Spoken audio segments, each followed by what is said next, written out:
Deja ne obișnuim cu el. Nu-i mare chestie. Ba, este o mare chestie, băieți. Da, și mă duc la Andrei Schwarz, analist politic, cu care să comentăm chestiunile astea. Bună seara! Bună seara, mulțumesc pentru invitație. Undeva am greșit și eu zic că trebuia să le luăm personal. Dincolo de filozofiile astea despre drepturile omului, care sunt importante, dincolo de statistici, care sunt importante, trebuia să le luăm om cu om.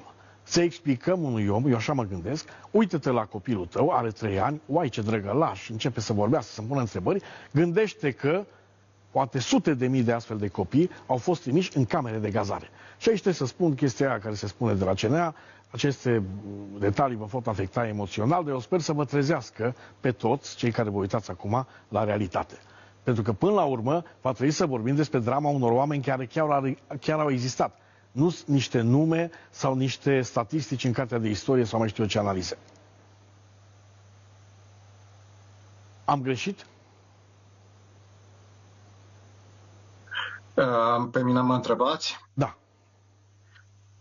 Da, nu doar societatea românească a greșit. Nu, toți.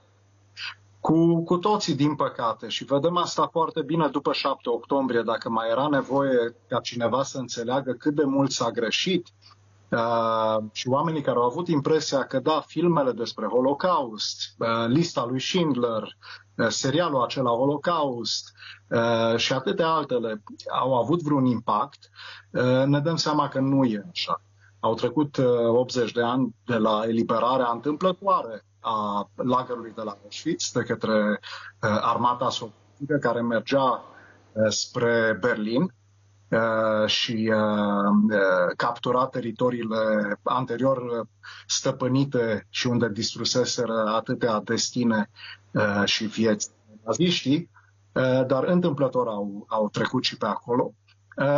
Și lumea, o bună parte a populației acestei lumi, fie neagă că a existat Holocaustul, că au fost, după cum spunea și noastră, 1,5 milion de copii omorâți din totalul de 6 milioane de evrei.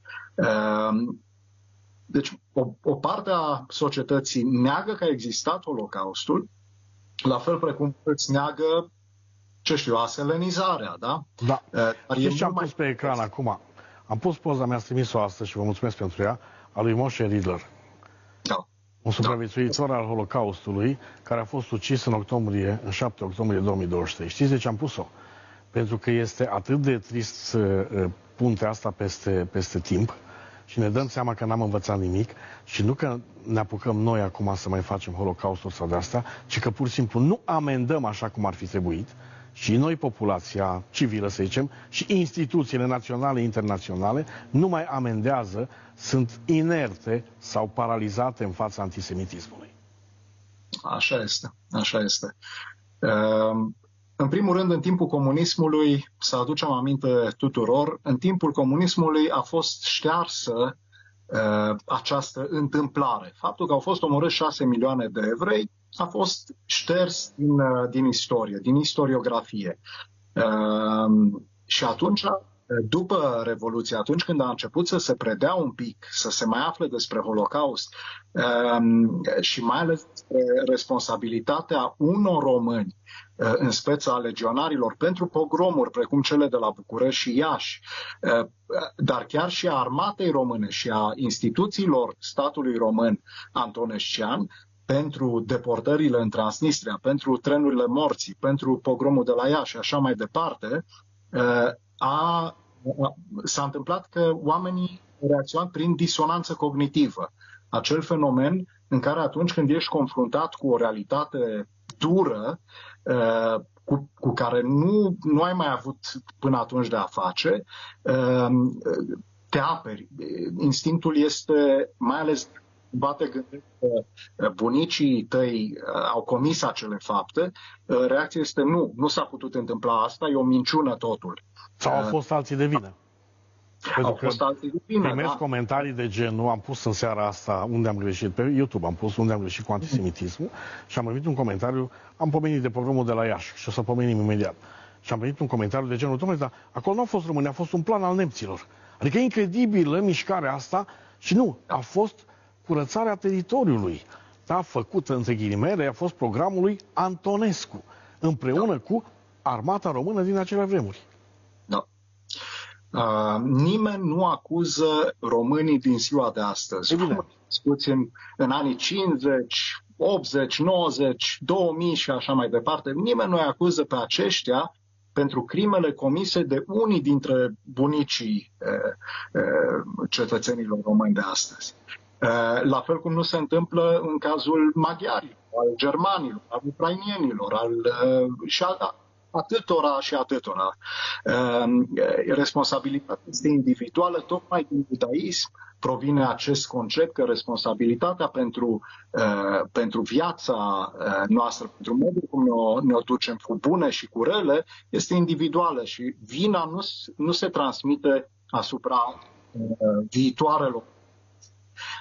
Dar este până la urmă decizia noastră. Ce facem cu viața noastră pe baze sănătoase, în care nu urăm pe alții doar pentru că s-au născut români, maghiari, sârbi și așa mai departe. Sau găsim că orice rău ni se întâmplă este a unui complot al unui popor anume. Și în istorie acesta, cel puțin în Europa, ba chiar și în lumea musulmană, trebuie să o spunem, acesta au fost evreul. Pentru că de multe ori era singura populație apartă în țara română. În Moldova nu erau multe alte grupuri minoritare. Mai erau armeni, mai erau încă greci, mai erau încă câteva, dar nu erau așa. Și alteritatea aceasta și inclusiv cea religioasă a făcut ca evreii să fie temuți, urâți și asta a contribuit mult, din păcate, și biserica, trebuie să o spunem. Da. Și pe lângă asta au fost interesele liderilor. De exemplu, în Imperiul Țarist, Ohrana țaristă, precursoare a KGB-ului și a actualei forme de opresiune din Rusia, Ohrana țaristă a inventat acel faimos protocoalele înțelepților Sionului, în care se spunea că evreii se adună și complotează împotriva Imperiului Țarist. Totul pentru a deturna din frustrarea, ura populației sărăcite și oprimate în mâinile nobilimii și a țarului. Da, și aici mai trebuie spus niște lucruri. Aici, de exemplu, s-a văzut cât de vulnerabilă este populația la propria furie la pogromul de la Chișinău, 1903. Da? Când un ziarist cu origini românești, dar foarte pro-rus, pro-țarist, era în legătură cu Ohrana asta de care aminteați dumneavoastră, publică într-un ziar, Basaraneț, da, o știre total falsă. Da, un copil de vreo 14-15 ani, ucrainean, creștin, este omorât undeva într-un sat. Poliția îl prinde pe ucigaș, era o rudă a copilului, și ucigașul ăla, tot creștin era, că erau din familie. Ei bine, în ziarul ăla din Chișinău apare informația cum că ar fi fost o crimă ritualică făcută de evrei. Ei bine, 500 de oameni omorâți într-un timp foarte scurt, 2000 de tot ce a însemnat afaceri, prăvălii din Chișinău, rase pur și simplu, 2000 de oameni azvârliți afară alungați în câteva zile. De la o știre care ce-a făcut? A aruncat chibritul ăla într-o benzină care până atunci n-ar fi existat decât bancuri și tot felul de prostii. Asta am spus-o apropo de ea care, păi am zis un banc, dragă, cu evrei, dar ce mare chestie de antisemitism. Băiete, și ce faci? Ai mai pus un pic de benzină. Va veni un dobitoc și va aprinde un chibrit. Trebuie spus asta. Și mai trebuie spus un lucru. Pogromul de la Iași a însemnat 13.266 de victime, da? Eu vreau să-i gândească oamenii care se uită la televizor acum că sună ceasul la 6, la 7 pleacă la serviciu. Ies din casă, acolo este o femeie moartă, acolo este un copil ucis, acolo e o familie într-o baie de sânge, dincoace trebuie să-și ferească pantofii lui de lac, că vezi, Doamne, îi atârnă mațele nu știu căruia, 13.266 de oameni se întâlnească morți, da? Se întâlnească în drumul lui către serviciu. Că nu conștientizăm personal chestiunile astea, avem impresia că s-au apucat doi să vorbească la televizor. Și eu nu vreau asta. Da. Și mai mult decât atâta o să se spună și despre dumneavoastră, domnule German, că sunteți evreu. Și că de câte ori mi s-a spus? Nu, de asta manifestați empatie față de suferința unui popor care nu e al nostru. De multe ori vezi în media românească români morți în conflictul altora. Când, ce știu eu, pe podul Londrei au fost omorâți de teroriști islamiști, inclusiv un cuplu de români și în atâtea alte situații. Nu. Și apropo de români și apropo de culpabilizarea aceasta și de direcționarea URI, să ne aducem aminte de cazul Mailat în Italia. Și ce campanie anti-românească, pentru că până la urmă nu i-a interesat pe extremiștii din Italia să facă vreo diferență și nici măcar nu, cum să zic, din punct de vedere etic, dacă ar fi să spun. Nu era cazul. Nu era, da.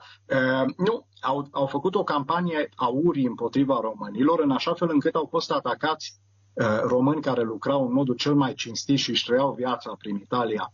Au fost atacați, au fost incendiate locuințele lor și așa mai departe. Doar o întâmplare a făcut să nu se ducă mai departe. Doar intervenția hotărâtă a autorităților din Italia. Dar asta față de un popor, în Italia nu există o tradiție de secole a urii față de români. Nici măcar una tradiție de decenii nu e așa ceva. Din nimic, așa precum ați spus, foc de paie și într-o clipă se întâmplă așa ceva. Aș mai spune ceva.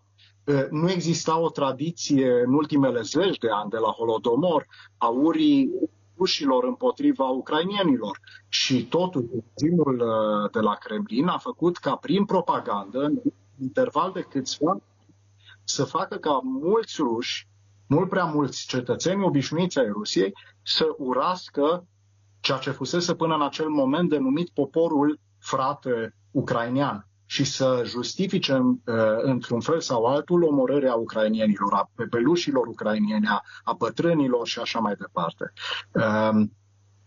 Îmi aduc aminte de primul meu job. În timpul facultății m-am angajat și eram cam mai toată lumea, ca toți tinerii la primul job, entuziasmat, mergeam pe bucurie la lucru și mă simpatizam cu ceilalți colegi. Dar un băiat de acolo îmi răspundea cu ură așa în ochi la salut, dacă îmi răspundea. Și mi-a spus un amic de acolo, mi-a zis că mi-am exprimat nedumerea și mi-a spus, păi a aflat că ești evreu. Da. Omul respectiv nu cred că a cunoscut la câți evrei mai sunt în România și asta se întâmpla în urmă cu 20 și ceva de ani.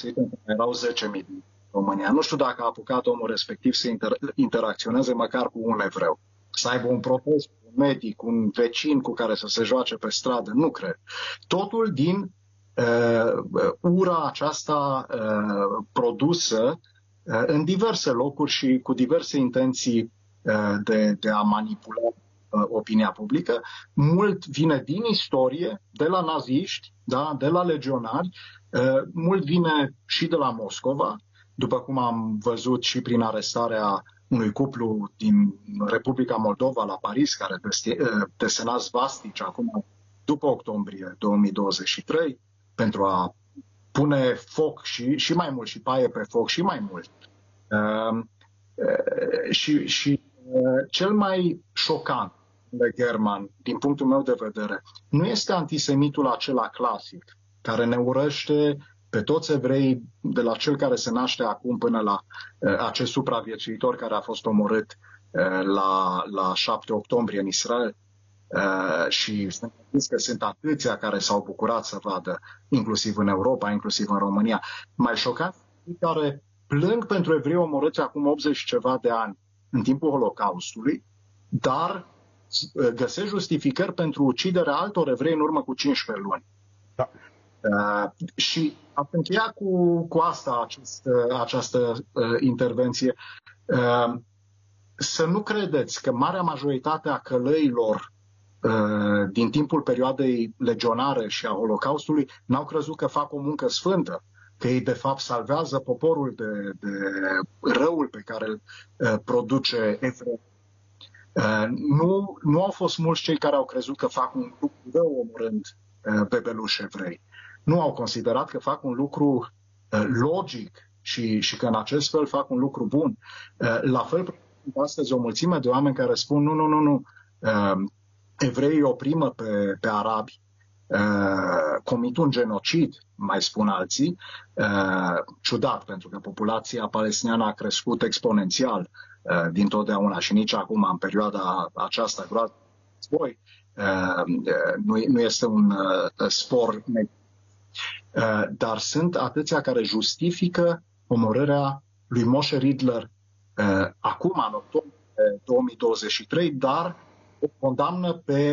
condamnă uciderea surorii lui la 15 ani în din Transnistria. Dar nu e o problemă și de autorități aici, pentru că legile, dincolo de economie, am tot spus, România are legi bune, mai puțin cele de economie, care sunt foroase și nu ne pricepem. Dar în momentul în care îți vine un om, că-i văcarul satului, că-i candidat la prezidențiale, și îmi spune că a fost un erou, un geniu, Zelea Codreanu, că mișcarea legionară a fost o chestie de conștiință națională, ăla se încadrează în lege. În momentul în care vine un om care să-mi nege Holocaustul, da? Cum este ăla dat afară de la SRI, Zărnescu sau cum îl cheamă, o gogoliță sau cum zicea, ceva carte. Bun? Când vine Madame Șoșoacă, să vină să-mi spună de jidani, etc., am citat aici. Da. Când vine Troncotă să-mi spună tot felul de aberații despre Gaza, despre femei, și legea nu intervine. Și atunci eu mă întreb, ok, ai făcut legea numai pentru mine ca să stau la roșu, să trec la verde? Pentru că până la urmă te duc în fața judecătorului, te-am băgat la pușcărie pe baza legii, indiferent cum te cheamă. Academia Română cu Paulescu, când vrea să-l celebreze, cel mai spurcat antisemit din toată istoria României. El și cu Miron Cristea. Da. Despre ce vorbim?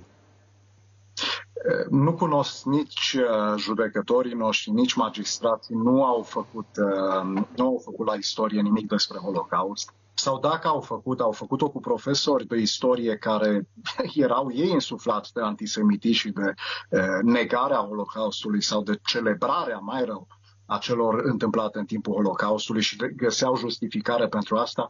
Nu toți profesorii, dar întâmplarea face că am ajuns de-a lungul decenilor să particip la diverse inițiative de educare a cadrelor didactice, a judecătorilor, a procurorilor, tocmai pentru a crea o societate care cunoaște istoria și care este capabilă să funcționeze pe baza acestei cunoașteri. E foarte greu. Marea majoritate a acestor legi, că vorbim acum despre antisemitism, despre negarea Holocaustului, marea majoritate a acestor legi au fost făcute pentru ca noi să dăm bine pe plan extern. În familia națiunilor lumii modernă și libere. În Europa, față de Statele Unite, față de Israel, mult prea puțin s-a dorit ca într-adevăr să existe, cum se spune în engleză, dinți atașați legilor acestora. Să poată fi într-adevăr puse în aplicare, să poată să existe acolo unde este cazul, condamnări, în așa fel încât să fie și lecția acestea pentru societate. Nu poți să mergi pe stradă și să dai în cap oamenilor, să existe consecințe. Cel puțin așa ne-am dorit și așa ar trebui să funcționeze sistemul de ordine publică și de justiție. La fel, în cazul acesta ar trebui să existe consecințe pentru ca următoarea persoană cu asemenea înclinații să nu recurgă la acțiuni în această privință. Eu sunt curios ce se va întâmpla, pentru că deja s-a pornit un fel de avalanșă Sunt reclamații peste tot și eu mâine voi fi la ședință la CNA. Bine, eu am încredere în CNA, nu e o problemă de genul ăsta și într-un fel îmi pare bine că sunt acolo, că pot explica și mai bine. Cum poți să vorbești despre, că am vorbit despre legionari și am dat exemplu și l-am și arătat pe George Simion cântând acel imn legionar cu gurița lui. Și am zis, uite, același cântec legionar a fost la Trinitas TV, al Patriarhiei Române. Același cântec îl vezi în tot felul de porcării ascunse prin biserici și prin mănăstiri. Evident, populațiunea, o parte, vai, dar cum se poate să vorbești nu vorbi despre biserică, nu despre legionari, că ea sunt sfinți. Adică, deja, doar pentru că sunt mai vocali, par să fie mai mulți decât noi. Cel puțin mai proști sunt. E chiar șocant că această populațiune, ca să vă citez, această parte a populației care mai degrabă spune să nu ne atingem de imaginea criminalilor legionari, da? Pare că pun mai multă valoare pe acești criminali decât pe cei care ar trebui să fie în fruntea bisericii. Și nu mă refer la prelați. Mă refer la evrei, dacă nu mă înșel. Ar trebui să fie un evreu Isus, ar trebui să fie Fecioara Maria, o altă evreică. Pe care ei o celebrează. Da?